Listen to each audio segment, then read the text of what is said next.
Hi everyone! Welcome sa episode 4. Karong adlaw, magbuhat ta og atsara, pero dili gamit ang kapayas kay mahal kaayo diri sa lugar ni Princess Sarah.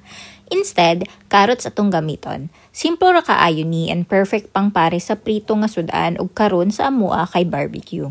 Mahal gyud ang kapayas diri ug makita ra ni sa Asian shops nga layo pag yun. Murag mag-range siya og 6 pounds to 10 pounds ang usa nga pwede ra man unta ni pupuon sa punuan sa silingan nato.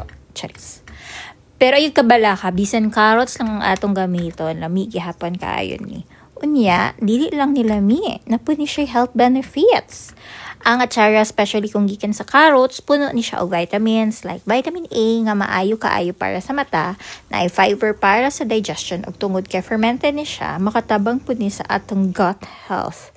The gut health kadira. So, mao to, mga ta. Please let me know kung ganahan mo ani ng mga video nga magluto-luto ta. So, let's eat na. Bye!